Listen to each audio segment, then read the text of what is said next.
Operation Sindoor நடந்தது என்ன, அடுத்தது என்ன? Major Madhankumar Annamalai ex IPS பங்கேற்கும் சாணக்கியாவின் உரைவீச்சு ஜூன் 1 ஞாயிறு மாலை 6 மணிக்கு RR சபா மயிலாப்பூர் சென்னை. அனுமதி இலவசம், அனைவரும் வருக. மாணவியை மிரட்டிய விவகாரத்தில் சிதம்பரம் அண்ணாமலை பல்கலைக்கழக வேளாண் கல்லூரி பேராசிரியர் கைது செய்யப்பட்டார். அண்ணாமலை பல்கலைக்கழக வேளாண் கல்லூரியில் உதவி பேராசிரியராக பணியாற்றி வருபவர் ராஜா.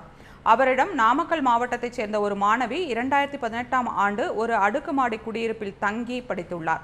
அப்போது ராஜாவும் அதே குடியிருப்பில் இருந்ததாக கூறப்படுகிறது.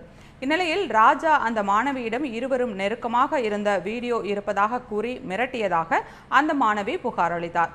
புகாரின் பேரில் ராஜா மீது போலீசார் 5 பிரிவுகளின் கீழ் வழக்கு பதிவு செய்து அவரை கைது செய்தனர். அண்ணாமலை நகர் காவல் நிலையத்தில் அவரிடம் தீவிர விசாரணை நடந்தது. தகவல் அறிந்து காவல் நிலையத்திற்கு வந்த கடலூர் மாவட்ட காவல் கண்காணிப்பாளர் ஜெயக்குமார் உதவி பேராசிரியர் ராஜாவிடம் விசாரணை நடத்தினார். பின்னர் ராஜா பயன்படுத்திய 3 செல்போன்களையும் போலீசார் பறிமுதல் செய்தனர்.